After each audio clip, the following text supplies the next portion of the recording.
Welcome to another learning event. This is Carrie Vandever from the Golf Course Trades. The Golf Course Trades magazine has been around for over 30 years, and we give the suppliers and services to superintendents. We give them a good list to find. Also on our website, www.golfcoursetrades.com. Today's learning event, we're going to talk to Rodney Hine, the inventor of TurfTrainer, a brushing system. Hi, Rodney. Hi, Carrie. Thank you for having me. I'm happy to be here. Well, I know that you know a lot about brushing in general. Can you kind of give us an idea of what that is all about? Yeah, so brushing is a cultural practice that superintendents have been using and turf managers have been using for years and years. And there are a lot of ways to do it out there these days, but the TurfTrainer does it in a kind of a unique way. So the benefits we get from brushing turf is we get to stand the turf up and get a improved quality of cut by standing the turf up and making sure those blades that are laying prone are stood up and cut. That's one of the benefits. The other benefit that I've seen in the use of it is that I actually increase the density of my bent grass over time because I'm getting more sun to the canopy after standing it up and having it a more vertical than horizontal growth habit. The other benefit is that we get to remove grain, which can be problematic in some different varieties of turf, especially bent grass and some Bermuda grasses. So that can be alleviated by repetitive use of the TurfTrainer and brushing. That's one of the innovations that we've come up with our particular brush, is that it's something that you can use at will. It can be used frequently because it is very gentle. It's not abrasive at all. It's very gentle on the turf. So there's no injury given to the turf through the TurfTrainer. It's more of like a comb or a lint brush going over a shirt or a coat to get the lint off. And the turf seems to react very well to that type of action. I also it's different and unique in another way that we have it's pulled and not pushed, so that continues the contact of the turf, the contact of the brush on the turf. And you can see that after you go use it, you will see that there are no misses. There's no, even though you go over an undulation or come down in a valley, the TurfTrainer is making contact the whole way. So that's comforting to the superintendent. We have made it so it works on both Triplexes and walk mowers, and we've had great success with both. And it is covering a lot of bases for a lot of superintendents, being a good tool in their toolbox. Besides pulling and pushing, what else makes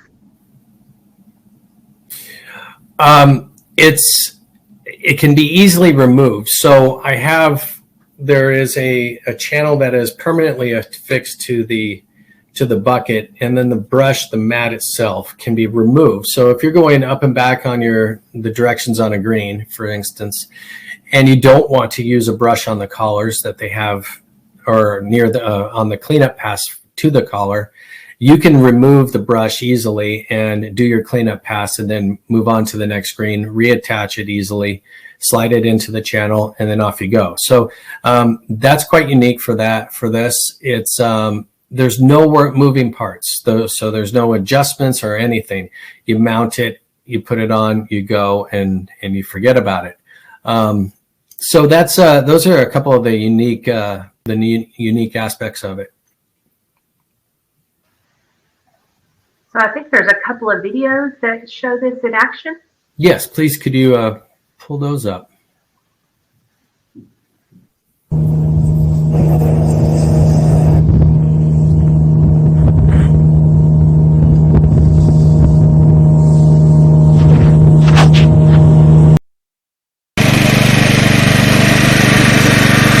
Those are two examples there. The Triflex was used that was its first mow in the spring.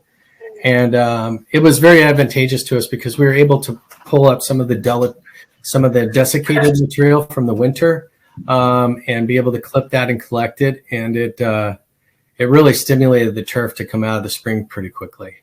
So it has a great application in the early spring. Can you talk about the difference between verticutting, grooming versus? Yeah, absolutely. So verticutting and grooming are they're actually it actually puts a injury to the turf. So the plant actually gets an abrasion from the action of verticutting and grooming, and that's typically one of the ways that you would try to deal with grain. You would try to remove grain from that in that way. But intuitively, I never had this real good comfort about putting an abrasion or an injury or a laceration to the turf during the heat of the summer or the really active growing season. It just didn't make a lot of sense to me. So brushing has always been what I want to do more than I would want to groom or verticut in season. So in our program, after incorporating TurfTrainer for many seasons, many years, I don't do any verticutting or grooming during the season. I only verticut once a year, and I do it on the greens at one of our aerifications, either the spring or the fall aerification. And that has been enough. I don't have a thatch buildup. I keep good control of my thatch. So it's really the TurfTrainer is substituting some of those cultural practices that I've usually gone to and not been too happy with in the past. How soon can you see the benefits of this brushing? Well, you see the benefits fairly quickly. I mean, it's when you first use it, you will see a definite presentation of the stripes, and that shows that the turf has actually been lifted and doing what it's supposed to do. I've had areas on my greens before I started using the TurfTrainer that would become very grainy, and you could actually see the two different colors where it was obviously this hill had a grain to it. And then so I attacked it in 3 different mowings at 3 different directions, and it was nearly eliminated. By the next week, that grain was noticeably gone. So that's been very beneficial to us. And in the photo here, you can see that we actually use it not only on the green, but we use it on our collars and approaches. And I have great success with that. Some of my colleagues are probably familiar with the way that collars become laid over by the turning action of the mower from the greens mower turning on the collar, and it seems to try to keep those collars in a prone position. Well, the TurfTrainer, we use it on our collars and actually try to compensate that with by mowing it with the TurfTrainer often. Every time we go out, we mow with the TurfTrainer on our collars.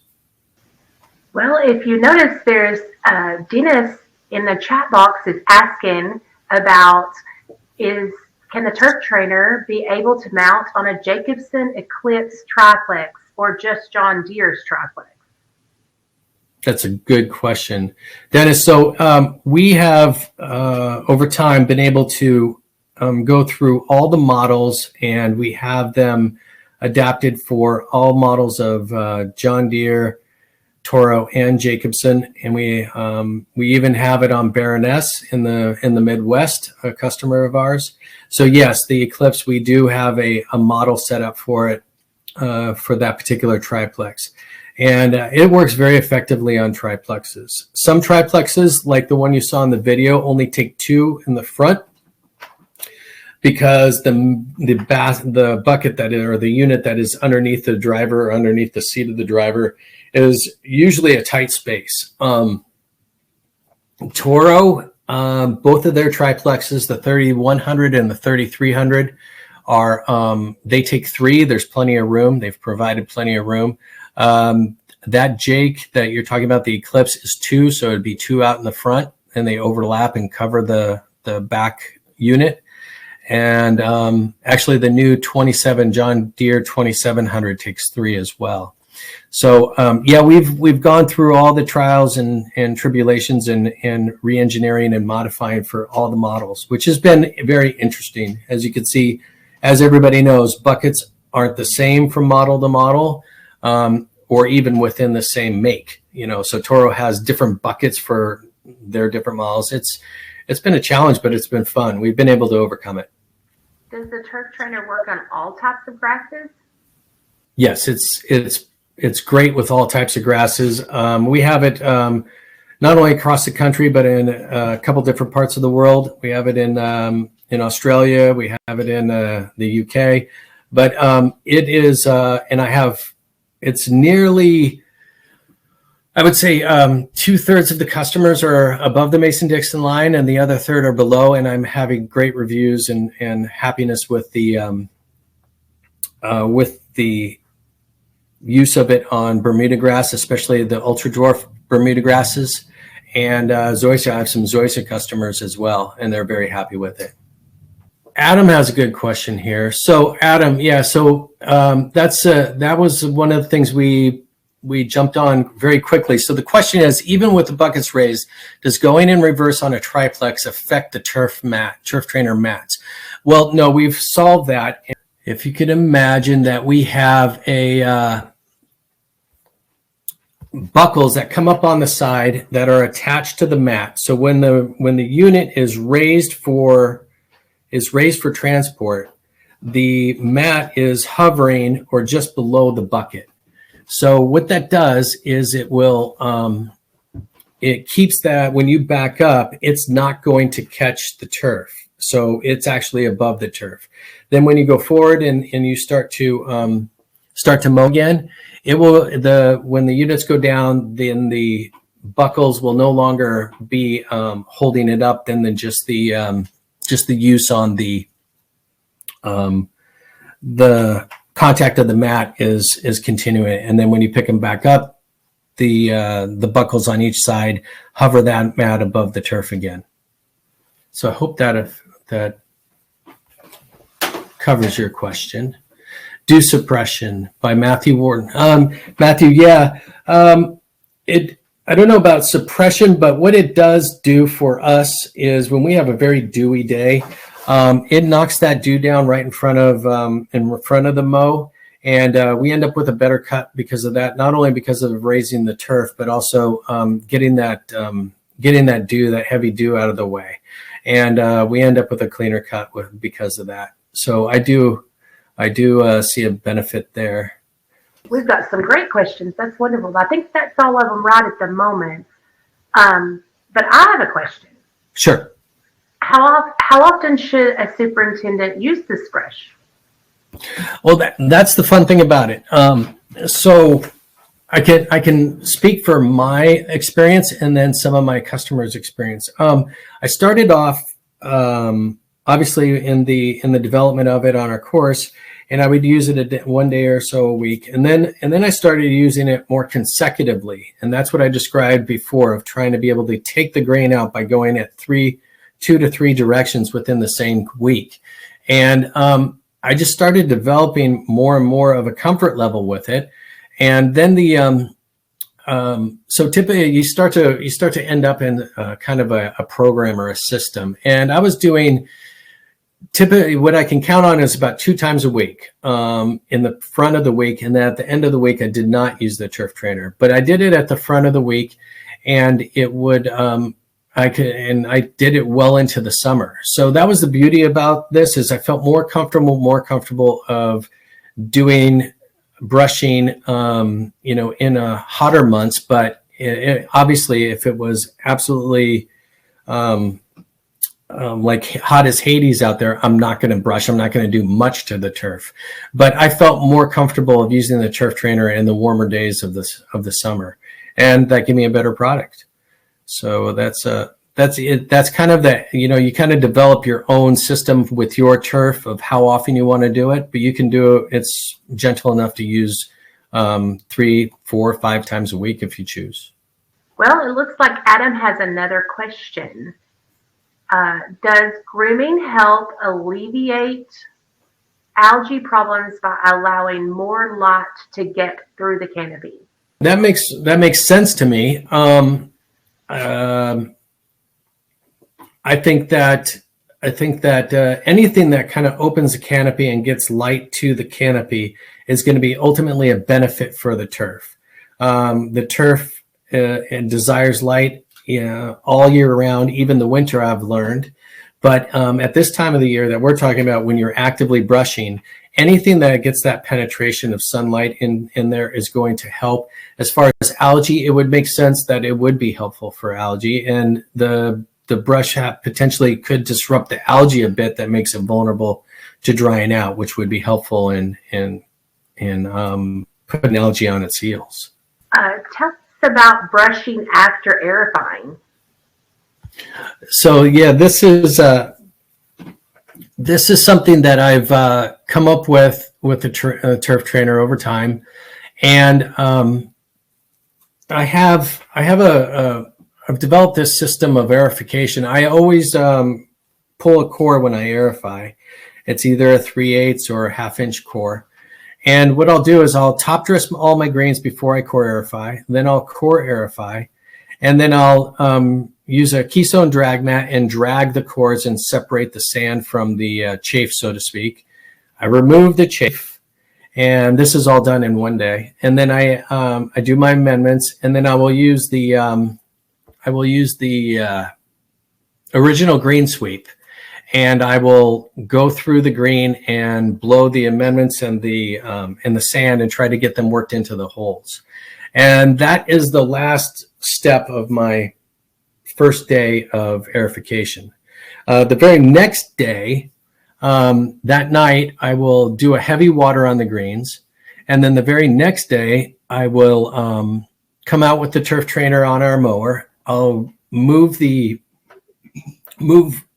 bed knife up to about 180, and then I will put the TurfTrainer on the front, and I will start to actually brush and do a FOMO, I call it. I don't engage the blades, and I go across the green, and it brushes in that material, and just like my daughter Alexis is doing right here, it brushes in the material, and actually the weight of the machine is actually doing a bit of a smoothing or a rolling, an initial rolling of the green.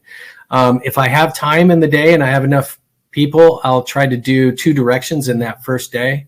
But that's it's been so beneficial. So then the next day I will do the same thing. So this is this picture will indicate right here where on the left you can see where it has been brushed, and on the right is some of the ridges and stuff that were left over after the green sweep. And the left side is turning out to be very smooth. So a lot of those subtle ruts from the aerifier and from dragging, those get kind of rolled away at the same time as working that sand into those holes.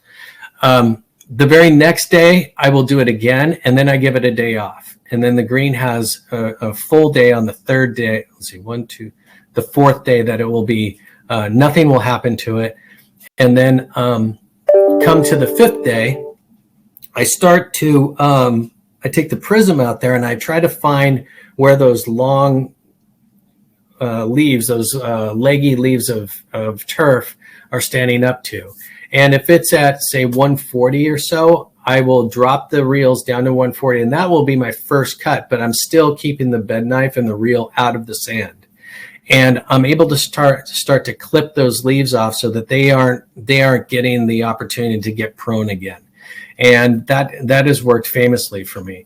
The benefit that I've really felt is for the players. The players are much more tolerant of a surface that's this smooth. It's not fast, but it's smooth, and there's not a lot of hop to the ball, and they're much more tolerant of this to them unfortunate operation we have to put on the greens. Can you use it on young turf? I have used it on young turf. I like to, if I've grown in quite a few greens, and once I have very good coverage, I am not afraid to use it in the shoulder seasons of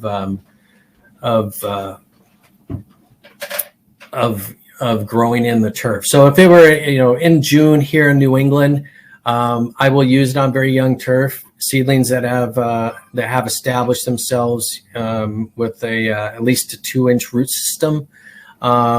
Yes, I have no problem using it on the young turf.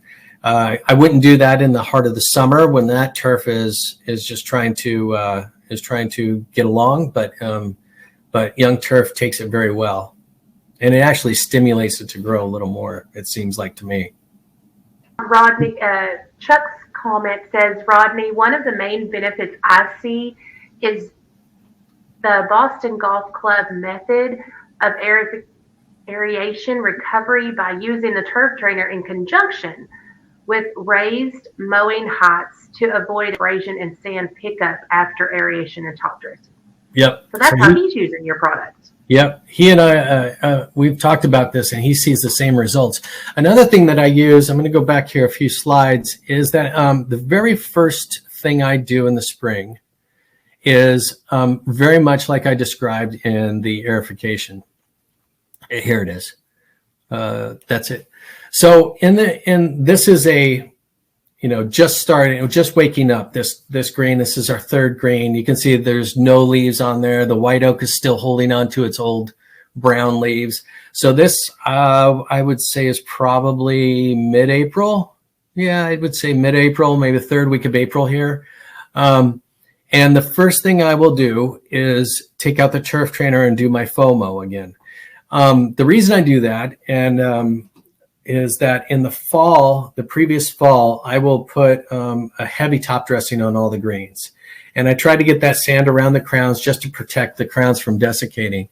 But coming out of the spring, that sand is kind of in the wrong spot now. It's really it's at the surface. It can be easily grabbed upon. And actually, even I've noticed that the sand, even in the thawing and freezing, will kind of come up and be above the crown sometimes in the early spring. So what I do is I'll raise the cutting height to 0.18, and then I will put the TurfTrainer on and take it out there, and I'll do 2 directions with this, and just brush and do not turn on the reels, and get a roll. And by going 2 directions, it's amazing how much smoother those are. And again, now I'm taking and allowing the surface to be smooth. It's receptive to players. They enjoy it, and I'm not having to press and cut the turf to be able to get some kind of a surface that is enjoyable to the players before the turf is ready to take that kind of beating. So this has been very helpful to me, and my mechanic, my tech, is thrilled with these two operations in and of themselves. Has kept a smile on my mechanic's face longer. When you can keep that sand away from that bed knife, and his bed knife is not getting dulled, he's going to be much happier. And it's not easy keeping a mechanic happy. But for the spring cleanup, when I was the spring initial FOMO, keeping the sand away from that bed knife, and then after aerification, it really does help the longevity of the sharpness of the blades. I see that you can take the TurfTrainer on and off during different applications. So how are your customers liking that ability? There's 2 things here. So this is what you're referring to, Carrie, is you can see at the front of the machine, the front of the bucket, I've inverted the TurfTrainer to do my cleanup pass. I wanted to show in this image that you can remove it and very easily out in the field. I mowed the entire green with the TurfTrainer in the position to brush, and now I've flipped it upside down to have it in a storage spot as I do my cleanup. And if I go back 1 slide, you'll see that even if that were up, this has a TurfTrainer. There's no obstruction to the operator to see. If a lot of mowers these days, walk mowers will have lights on them. The TurfTrainer doesn't get in the way of the lights, where some other brushes will be kind of in the way of the lights. This one, you have full vision. And you can see in this picture, if I were to flip that mat over, it's still not going to impede the vision for the operator. So my customers are very happy about that. And they're very happy that they don't have to buy, they have one set of buckets. Buckets are incredibly expensive, but that one set of buckets can either brush or not brush. And that's cost savings to my customers and free will of the superintendent. So the superintendent gets to choose when they want to brush. There's not any other influence that has to be there that is of much pain at all. So that was the intention of this invention, and we're getting that accomplished. Since you're a superintendent and have invented this great device, do you know of other superintendents that sell products? Yes, there's Patrick Sisk, who did the original green sweep. He invented an attachment to a blower that helps direct the air to go straight down. He's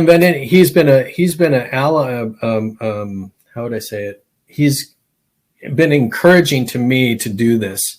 When I talked to him about it, he's one of the trusted colleagues I asked to try it out in the beta form in the development, and he came back as well as some other colleagues to say, yeah, Rodney, you need to really pursue this. And he was instrumental in helping me understand what the steps were going to be into getting into a small business and being a superintendent and some of the trials and tribulations. So he's been a great support for me.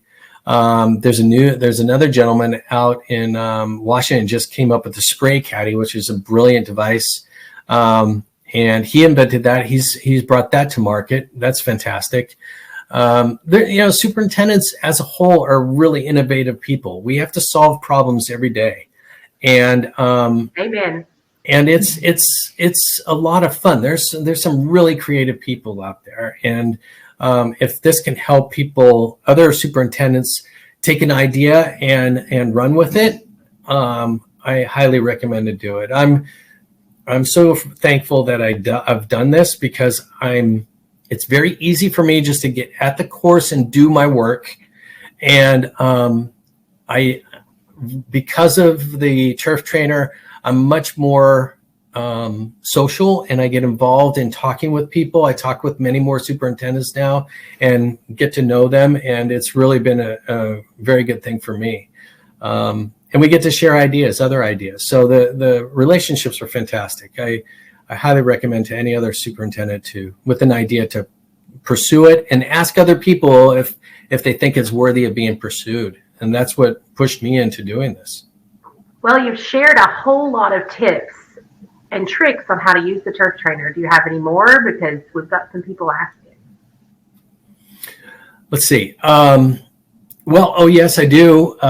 So at our course, we have Tuesdays are the day off for the greens. So what we do on Wednesday is we'll do, sometimes when the turf is really growing, we'll do a double cut on Tuesday.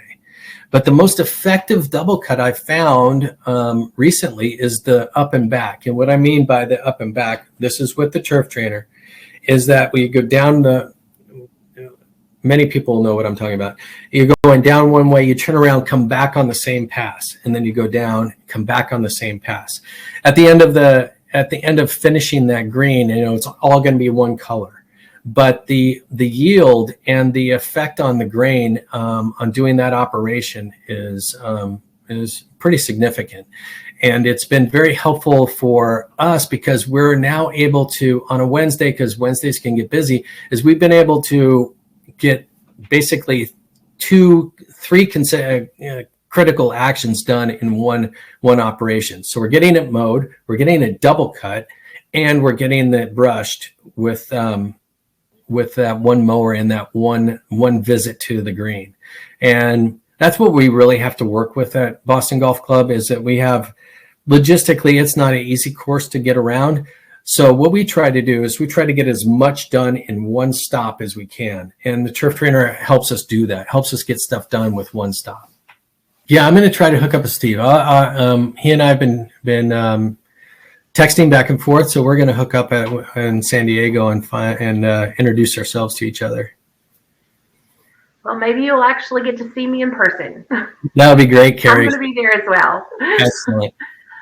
Well, I want to thank you, Carrie, for helping me with this and getting this done. It's been great. It's a great visit, and I love to answer questions about this. We have somebody that answers the phone. My wife always answers the phone, and she can answer most of these questions for sure. She has a lot of time under her belt with it, so we're just happy to help out fellow superintendents.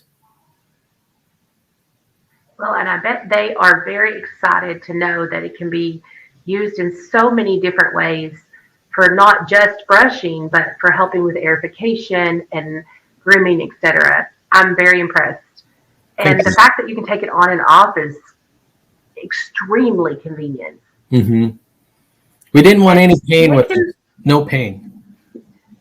Oh, and making a mechanic happy is always a number one priority, right? Right. That's exactly right. Keep them happy.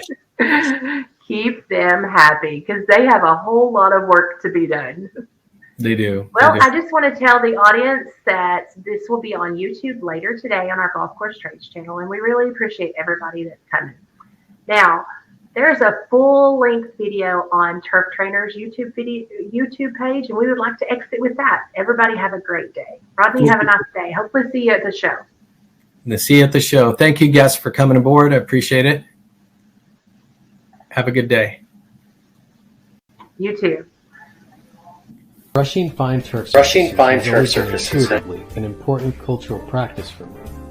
Regular brushing always seemed more prudent than the reactive vertical mowing or grooming. Brushing was fraught with inconveniences that inhibited the regular brushing practice. I wanted a brush that had no moving parts, was simple, gentle, and convenient, thereby giving me the opportunity to develop a regular brushing program. The solution came to me and caused a real excitement to build and put in action. The key to the simplicity sought was the bucket and its inherent design to be removed and reattached. Attaching a brush to the front of the bucket put the tool in the most convenient and opportunistic location. The next step was implementing the idea I had of utilizing artificial turf as the brushing mechanism, because it has a gentler nature, consistent contact, and matches the surface contours. The other need was to make the brush easy to install and remove in the field. The use of a channel permanently attached to the bucket and the brush removable solved that problem. The last step was extended use on herb turf before sharing the idea with others. For 3 seasons I used the TurfTrainer in our maintenance regime.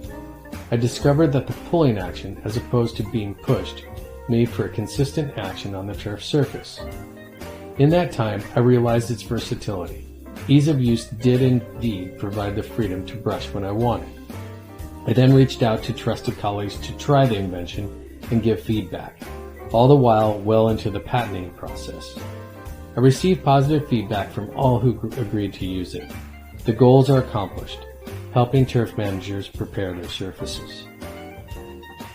The simple, efficient, and cost-effective nature of this tool make the management of fine turf for golf, soccer, cricket, croquet, and tennis easier for the manager.